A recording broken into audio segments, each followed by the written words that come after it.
Well, good evening. How you doing? It's just gone 9 o'clock here, and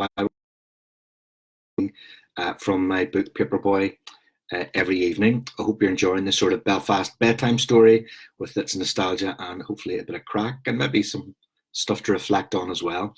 I'm up to chapter 18 actually in the book, so I'll be finished on Friday night because that will be take us right up to chapter 20. So if you've just joined, in the past few days, if you scroll down my Facebook page, it'll take you right back to chapter 1. So they're all there. So if you've missed any of them, or if you want to go back and listen to some of them again, they're all there. Just scroll down on my Facebook page. Anyway, you're very welcome. Good to have you along. Just as you pop in, tell me where you're from, and I'll say hello. I'll stop every few pages and welcome people. Let's get started. Hello already. Hello, Jane Reynolds and Andrea and Evelyn Brown and Nigel McComb, Margie and Alan McLean and Anne Kirk. Good evening, Anne.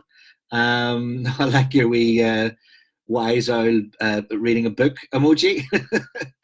Hi, Evelyn Brown. And Nigel McComb's your big brother. Very good. Hi, Brendan and Ali. Ali's a regular. Hi, Connor O'Neill.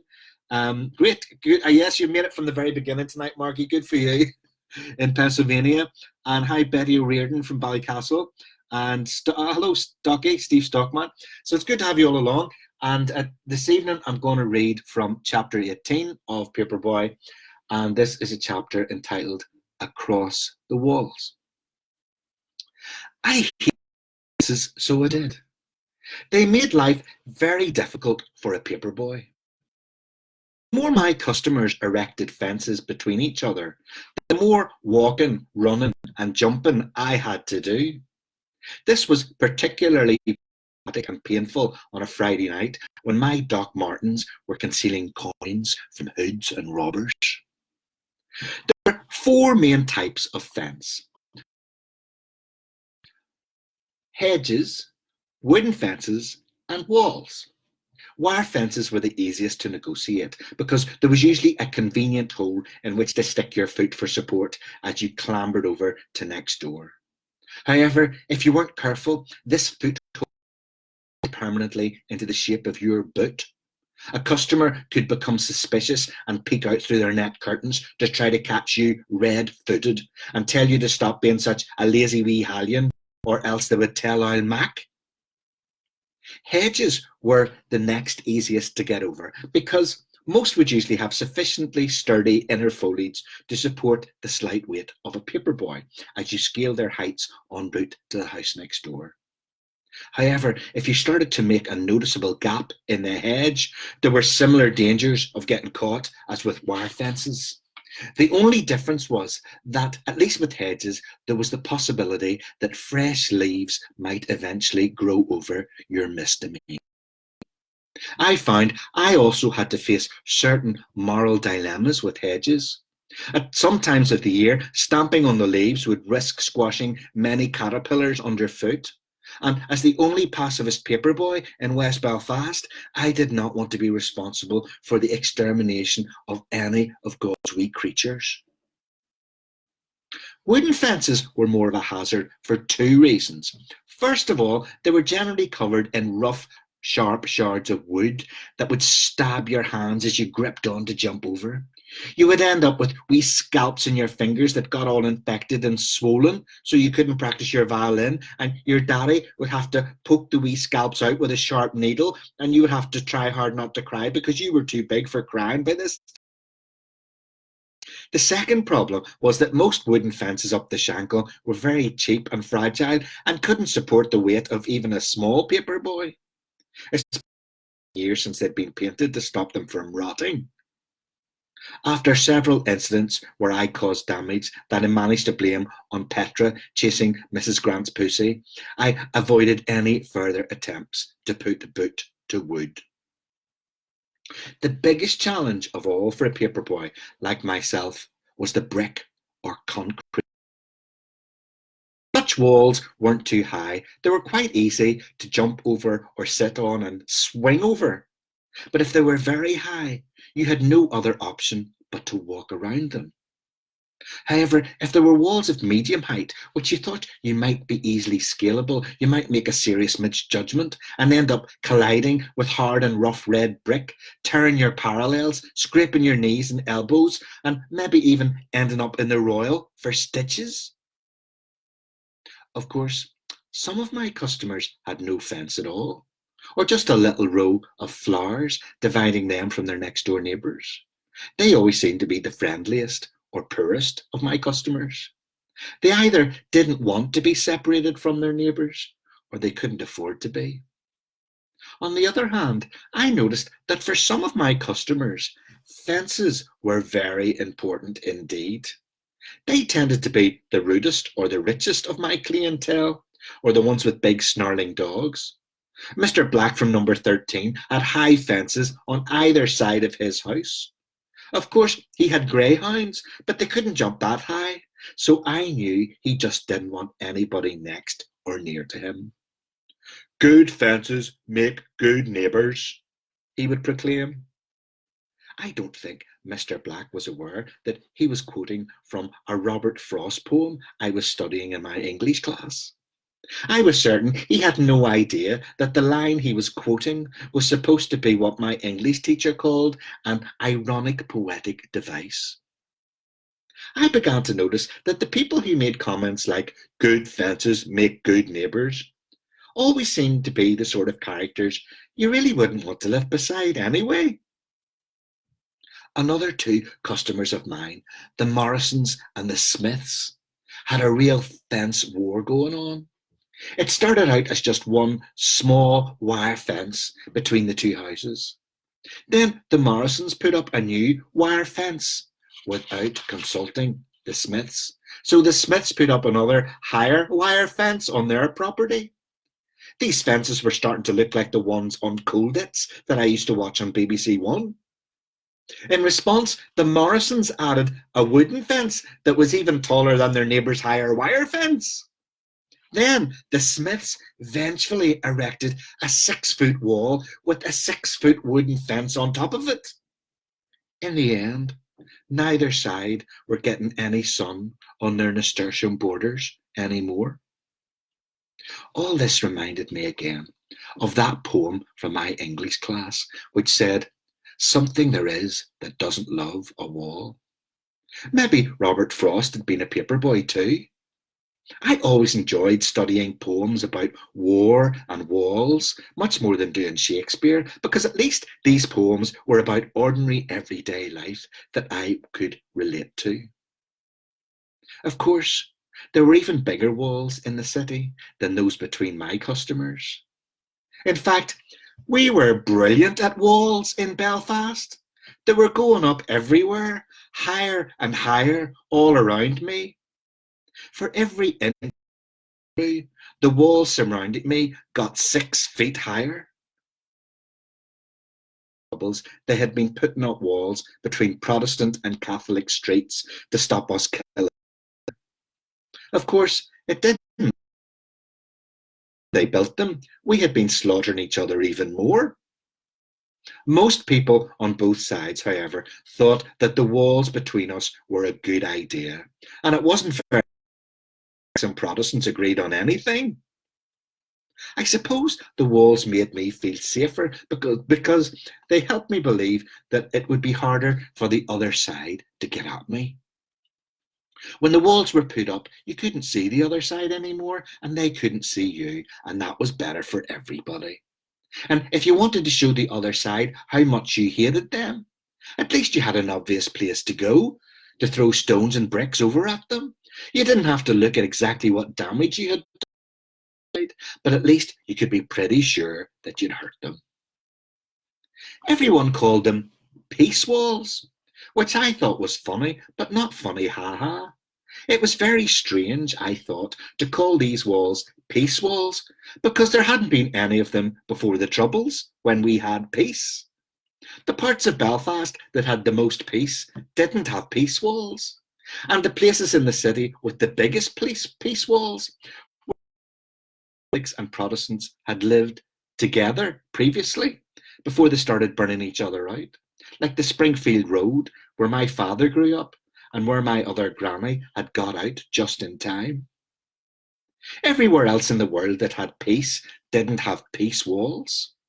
However, in history class, I learned about another big wall in another city, the Berlin Wall, which separated the goodies in West Germany from the baddies in East Germany, although my granny continued to insist that all Germans were still baddies. The Berlin Wall was, as far as I could tell, a huge curtain made of iron, and apparently it was going to be there forever. Not like our peace walls, which were only going to be here until the Troubles were over. I wanted the Troubles to be over tomorrow because they were all I could ever remember.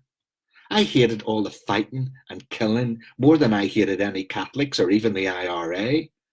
I thought it probably didn't matter when you got killed whether the ground around your coffin was Irish muck or British muck. Everyone said you could never trust the other side. Apparently, there were actually some good ones, but generally speaking, you couldn't trust them. Catholics were all supposed to support the IRA and wanted to kill us for a united Ireland. So we had to defend ourselves to stay British, because that was the most important thing in the whole world. I was never quite so sure about all of this. I knew that all the Catholics on the other side of the peace wall had too many children and did Irish dancing, but I couldn't accept they all wanted me dead. I was curious as to what they were really like over there. I had so many questions. Did they learn at their church too that we were all going to hell? Did they want to put us all on the Lawrence-Stranraer ferry back to Scotland? Did they really believe we were all rich? Were their paramilitaries full of wee hard men that liked to boss everyone around like ours were? I was curious about everyday life on the other side of our peace wall too. I wondered if they had paperboys over there as well, and if so, did the provos allow them to deliver the Ulsters on a Saturday night? Maybe there were wee lads over there too who were worried that Sinead O'Burgess was falling in love with their big brother, who was brilliant at Gaelic football.